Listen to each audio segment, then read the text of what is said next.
Olá, minhas queridas, meus queridos, que bom estar com vocês mais uma vez, aqui com o programa Ivan Martins, pela Astral TV, sempre levando pessoas com suas histórias de vida, experiências, que compartilham conosco de uma forma tão generosa, porque muitas vezes nós podemos nos espelhar em outras histórias. Ninguém copia ninguém, mas temos referências de vida. Isso é muito importante e, de repente, o que essas pessoas vivenciaram pode falar diretamente com o que você está vivenciando hoje. E hoje, gente, eu falo com um consultor, né, e fundador, ele vai explicar para a gente daqui a pouquinho, da FairJob, que é uma plataforma, né, inteligente, enfim, de dados. Ele vai explicar isso para a gente direitinho. O fato, gente, é que ele foi chefe de departamento pessoal de uma multinacional, tem uma formação incrível em neurociência, é uma pessoa incrível, escritor também, e ele teve uma promoção. Ele é palhaço agora. Gente, vamos falar com essa pessoa incrível, né? Fernando Bracato Neto, é isso? É isso aí. Bem-vindo, querido. Obrigado. Obrigado, Ivan. Obrigado pelo convite. Estou muito feliz de estar aqui. Eu que agradeço. Eu conheci Fernando na ação do Janeiro Branco desse ano, onde eu palestrei, e ele também era um dos palestrantes. Falei, não, tem que levar para a TV, tenho que levar para a Astral, para ele contar essa história, né? Essa história incrível de vida. Como é que é isso? Como é que a gente sai de um CEO, né? de uma multinacional, palhaço? Como é que foi essa promoção incrível? Conta pra gente. Muito bom. Obrigado de novo pelo convite, pela oportunidade. A gente se conheceu, né, no Janeiro Branco. Sim. E foi exatamente esse o salto, né? Eu precisei fazer uma transição. Ela foi uma transição forçada, porque eu tive síndrome do pânico, a própria síndrome de ansiedade. Fui parar 2 vezes no hospital achando que eu estava tendo ataque cardíaco e saí com um remedinho de calmante, né? Então, o mundo corporativo, se você não perceber, ele te transforma realmente. Eu sou engenheiro de formação, mas fui para a área de recursos humanos justamente porque eu gostaria de transformar o mundo corporativo para melhorar as pessoas, e eu acabei me percebendo um ser humano transformado para pior no mundo corporativo.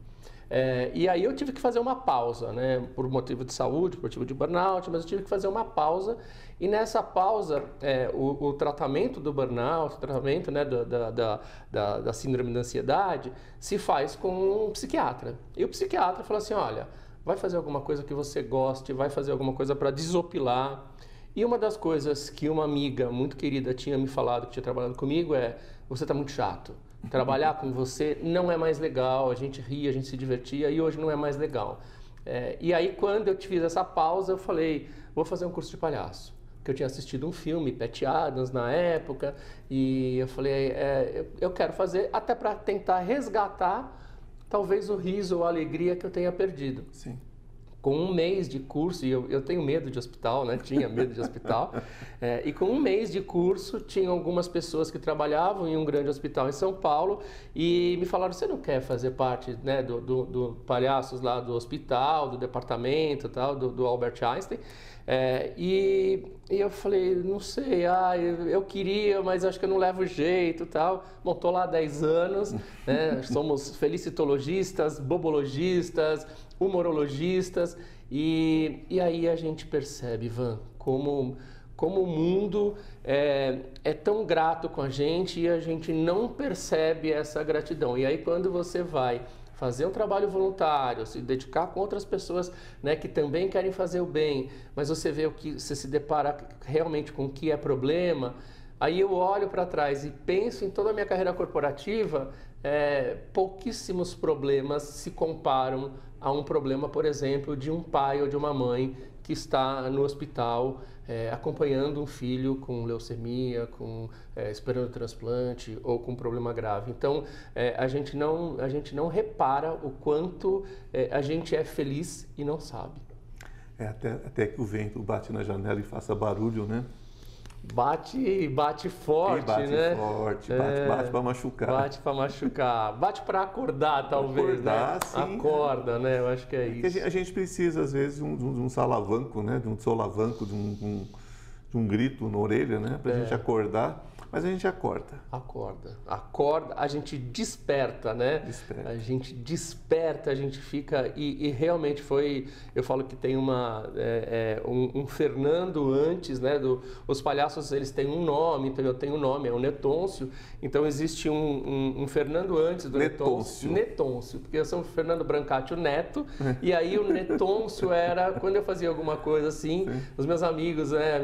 Os meus pais, Netôncio, não sei o quê... Então, quando eu tive que formular o nome do palhaço, falei, Netôncio, porque ele era aquele bagunceiro, aquela criança, né, alegre, mais peralta, e é um pouco dessa palhaçaria, tudo. Então, eu resgatei esse nome e eu sou realmente uma outra pessoa depois de conhecer o Netôncio, né?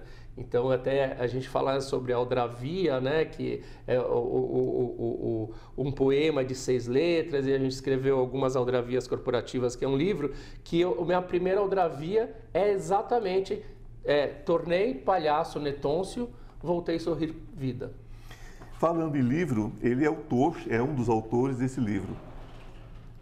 Aldravias corporativas, que ele vai explicar para a gente daqui a pouquinho um pouco sobre isso daqui, que hoje, na verdade, eu falo com ele essa semana, e a semana que vem eu falo com uma outra autora também desse livro, que também vai colocar para a gente, né, em detalhes. Inclusive, fez uma dedicatória aqui muito bonita para mim. Muito obrigado. Eu que te agradeço. Gratidão sempre. Vou deixar aqui para que vocês, né, tenham... Aqui fica bom? Fica legal? Ok, para vocês terem acesso aqui a esse livro. Olha, o amor é um grande remédio, né? O amor é o melhor remédio. E nem sempre é o amor recebido, o amor dado, às vezes, cura muito mais, não é? O amor oferecido, né? Esse amor dado, voluntariamente, ele é transformador. Ele é transformador. Eu sempre falo que quando eu visito todas as segundas à tarde, né? Eu visito, né, as crianças, os adultos, alguns adultos também no hospital, os funcionários, né? Porque são as pessoas. E no final do dia eu saio cansado, porque a gente anda bastante. Talvez eu precise andar mais, né? Mas é um dos dias que eu mais ando. E quando eu volto para casa, eu volto muito cansado fisicamente, mas leve emocionalmente, porque realmente faz muito bem para a gente. E uma curiosidade, eu trabalhei 25 anos no mundo corporativo, e desses 25 anos, eu estou há 10 anos no hospital também, é um trabalho voluntário, mas em um ano de trabalho voluntário, a gente tem que computar quantos atendimentos a gente faz, tem toda uma organização por trás do departamento, porque ele é voluntário, mas ele é muito organizado. E a gente faz, né, a computação ali de todos os dados, quantas pessoas a gente visitou, quantas pessoas conversam com a gente, e eu fiz as contas, em um ano de trabalho voluntário, indo uma vez por semana, eu recebi mais parabéns e obrigado do que nos 25 anos de mundo corporativo. Então isso mostra que a escolha, né, que a batida na janela, né, despertou para uma coisa melhor, para uma coisa mais presente, talvez mais importante, né? E a gente está carente, né, de realmente levar humanização, né? Tem se falado muito sobre humanização no mundo do trabalho, mas o humano é o único que precisa lembrar o outro humano, olha, somos humanos. Somos humanos, né? A gente brinca, não vê um cachorro falar para outro cachorro, olha, somos cachorro. Ou um leão falar para um leão, olha, somos leão. Ou uma formiga. Mas o humano tem que lembrar o outro que somos humanos. Há um processo contrário à humanização, né? Há um processo quase de robotização do ser humano, né? As pessoas estão se tornando robôs, na verdade. Então... Quando você fala de gratidão, eu creio que cada sorriso de uma criança, que muitas vezes nós sabemos, né, gente, não adianta jogar isso abaixo do tapete, fazer conta que não existe. Está cheio de criança morrendo de dor dentro do hospital, por mais que tome morfina, que tome todo tipo de medicamento, está lá com muita dor. E às vezes tirar o sorriso de uma criança com dor não tem preço, né? E às vezes dos pais, né? Porque você fica num estado você não sabe o que fazer, você não tem o que fazer, ver, né, teu filho, ou ver um ente querido, não precisa ser seu filho, seu irmão, seu pai, qualquer um ali. E às vezes a gente entra e o palhaço no hospital, ele tem a função de absorver aquela pessoa daquele lugar e por 3, 5 minutos levar para um outro lugar, porque são exatamente, neurocientificamente, são pequenos momentos que interrompem os níveis de cortisol, os níveis de estresse alto. Sim. Né? Então, quando você chega e você brinca, né, e você parodia o médico e você faz um atendimento, às vezes tem pais que falam assim, você passa no quarto do meu filho porque ele quer muito te ver. Eu falo, claro, onde que ele está? Ele está no quarto tal. Quantos anos ele tem? 6 meses. Ele tem 6 meses, ele não quer me ver. Quem quer me ver é a mãe ou o pai. Né? São eles que estão precisando. Então a gente acaba também dando esse conforto e 2, 3, 5 minutos falando de outra coisa, brincando, obviamente com coisas muito sérias, mas com muita delicadeza, né? Com muita leveza. Você no final você encontra um sorriso e a maioria das vezes a gente escuta, eu estava precisando muito disso. Você falou uma coisa muito importante no consultório, quando estamos trabalhando com cura quântica. Nós precisamos, às vezes, de 15 segundos, onde a pessoa se desliga completamente e permite que o novo se aconchegue. A abertura, né? Aquela abertura, porque sem essa abertura não tem jeito. Né? Que incrível o seu trabalho. Nós vamos, daqui a pouquinho, dar uma paradinha, né, gente? Mas antes que a gente encerre esse bloco, vamos falar um pouquinho sobre esse livro. Quando surgiu a ideia? Pois é, esse livro foi uma incrível coincidência, porque eu estava dando uma palestra, eu falo sobre felicidade no trabalho, eu falo sobre neurociência e felicidade no trabalho, e essa pessoa, né, que falou, você está muito chato, ela estava assistindo, era uma palestra ao vivo no YouTube, e ela estava assistindo, e aí ela chega e fala para mim assim, eu escutei sua palestra, nossa, você teve burnout, nossa... E eu falei, você sabe quem me falou que eu estava muito chato e tal? Aí ela falou, não. Eu falei, foi você. Você lembra? Aí ela falou, eu lembro e tal. E aí, essa é a Andréia. Né? E aí a gente se encontrou, depois de 10 anos quase, a gente se encontrou. E nós vamos dar uma paradinha, vamos segurar aqui, daqui um pouquinho a gente volta que eu tenho um recadinho para você, hein? Até já. Estou com uma novidade muito legal para vocês. Você sabia que o tarô pode mudar a sua vida? E muda. Nós temos uma lâmina muito especial entre os 22 arcanos maiores que fala sobre essa questão de cair e subir, não é? Que todos nós temos quedas na vida. O importante é saber como subir rapidamente. Então, esse curso dos 22 arcanos maiores que eu estou oferecendo a vocês por um preço muito legal, e de fácil acesso, de fácil entendimento, ele traz dicas, ele traz insights de como você se recuperar rapidamente. Não importa em que situação você esteja, não importa se é emocional, se é material, se é espiritual. Os 22 arcanos trazem tudo sobre passado, presente e futuro. O que aconteceu, o que está acontecendo, o que você deve fazer para mudar esse futuro. Basta você entrar na minha bio e você terá todas as informações. Olá, estamos de volta com o Fernando Brancaccio. Brancaccio Neto, né? Faz questão desse neto, né? Que deu origem ao nome do seu palhaço, Netúcio. É ele mesmo. Bom, nós estávamos falando há pouco, antes do intervalo, exatamente sobre o livro e sobre esse processo de criação, não é? Segundo eu prestei atenção na sua palestra, junto com a Andréia Sarubi, vocês falavam exatamente sobre essa construção, né? De repente, pintar um quadro com poucas informações para que a pessoa complete e tudo mais. Explique esse processo para a gente. Então, o processo artístico, né? A arte, ela é uma cura, né? Então, A gente viu aqui a Belka falando sobre o processo de cura, sobre a arte, e a própria arte do palhaço é uma cura. Sim. E quando eu reencontro a Andrea, ela assistiu a palestra e falou, poxa, era eu, não acredito, agora realmente eu lembro que eu te falei que você estava chato e tal. E eu falei, então, eu fui fazer um curso de palhaço e tal.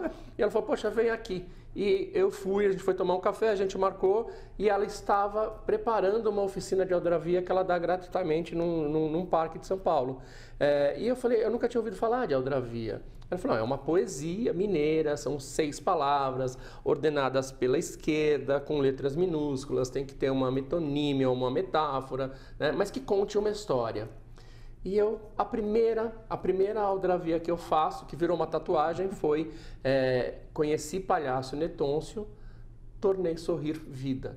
Né? Então, assim, essa aldrabia conta toda essa história que eu te contei, de todo o processo de promoção para um palhaço. Né?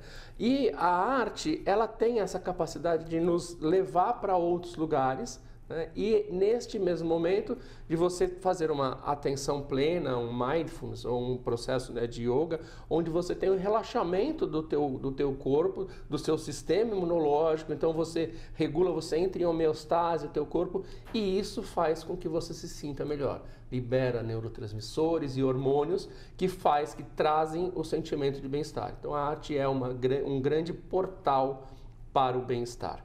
Né? E foi isso que a gente tentou trazer no livro. E aí eu trouxe as histórias corporativas. Engraçadíssimo o que aconteceu agora, essas coisas que são insights. Ainda na Faculdade de Belas Artes, eu coloquei um tronco queimado na parede da universidade, quase que me expulsaram. Só me expulsaram porque era uma universidade federal. E eu escrevi assim, mais ou menos isso. Vida mata árvore, árvore morre vida. Uma aldrabia belíssima. Belíssima, por sinal. Isso tem uns... Não vou falar quanto tempo, não, vocês vão achar que eu sou muito... Mas tem muito tempo. Tem um tempinho. Tem muitos anos. Interessante isso. Escreva no livro, atrás e mande pra gente, que a gente está colecionando exatamente essas aldrabias das pessoas. Tem 3 ou 4 espaços para você fazer, registrar, porque essa é uma aldrabia belíssima, porque ela conta uma história, né? Ela tem sentido. Né? Foi um relance, eu escrevi com o carvão da própria árvore, né? Que já era uma coisa, né? As pessoas estão falando em mudança climática agora, uma coisa tão antiga. Poeta, né? Com uma previsão do futuro. Porque as pessoas estão falando isso, já naquela época já era bastante complicado. Bom, então, isso é incrível porque dá a possibilidade das pessoas terem essa questão, que muitas vezes a gente que escreve sabe a dificuldade da fluência da escrita, porque a escrita ela se perde, não é? E se a pessoa não tem uma formação na área, né, é muito difícil escrever, que você tem todo né, como eu costumo brincar, eu escrevo sempre assim, com esqueleto, né? Então você vai preenchendo esse esqueleto e você tem mas as pessoas geralmente não têm essa facilidade. A aldrabia, ela faz a pessoa pensar, pode ser um pensamento relâmpago, e de repente ela traz uma história toda. Em 6 palavras. Em 6 palavras. E sobre incrível. Qualquer assunto, né? Você fala sobre natureza, né? Que está dentro de grandes debates, né? Inclusive nos altos níveis hierárquicos, que é ESG, o E de ambiental, né? O S de social, o G de governança. Então, assim, qualquer assunto cabe dentro de uma aldrabia. Né? Isso é muito legal. E, assim, você só precisa ter coragem. Coragem, Coragem. E um lápis e um papel. Coragem é meu nome. Você tem coragem? Você tem coragem? Coragem. Você tem coragem? Você tem coragem. E você sabe que foi uma das coisas que mais, quando eu deixei o mundo corporativo, uma das coisas que mais me falavam era, nossa, que coragem você tem. E, na verdade, o que eu tinha era medo.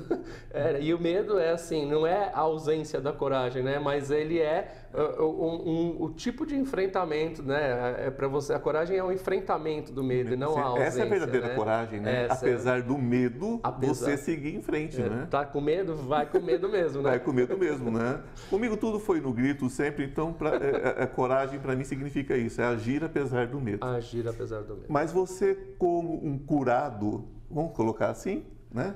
Como uma pessoa que conseguiu se curar, A gente sabe que o teu processo não é um processo que tenha cura, o trabalho é diário. Não é? É diário. O trabalho é diário. É diário. Porque dentro de todas essas situações, você ainda se reconheceu como? Qual foi o teu processo? Qual foi o seu processo de saúde mental que trouxe você a esse ponto? Do burnout, né? Então, o burnout e ele é o estopim, ele é o gatilho que a gente fala, né? Sim. Mas ele o burnout, e isso é uma coisa importante, né? Sim, por favor. Qualquer essa questão mental, principalmente nas empresas, nós temos que o primeiro processo de cura, ele começa na aceitação e no autoconhecimento, né? Então, a partir do momento que eu me conheço, que eu sei que eu tenho aquelas reações emocionais, eu preciso melhorar a minha forma de reagir às emoções. Porque a emoção, ela existe para nos manter alerta. O medo é uma das reações, né? uma das principais emoções, o medo, a raiva, a tristeza, divertidamente, né? Aquele desenho. Ansiedade. E ali, como eu reajo a isso? Porque eu não controlo o que eu vou sentir, mas eu controlo como reagir àquilo que a gente sente. Então, assim, é normal, assim, na família, no casamento, no condomínio, é normal a gente sentir emoções, né? Então, a gente tem que reconhecer, aceitar, nominar, estou com raiva por causa disso. Você pode pegar essa bola que jogaram para você ou você pode rebater, né? Ou você pode rebater, né? E aí, mas quando você pega, você sente, né? Você nomina e aceita, porque aquilo faz parte, e você devolve com gentileza, carinho, com carinho, você está revertendo já um processo, né? Porque senão a gente fica naquele bate-volta. Não, aí não tem fim, não é? Não tem cura. Eu trouxe esse assunto, né? Eu pedi para que você se expressasse, porque as pessoas que estão nos ouvindo podem estar passando por isso. E elas precisam entender que não existe culpa, não existe responsabilidade, existe consciência e reação a essa consciência.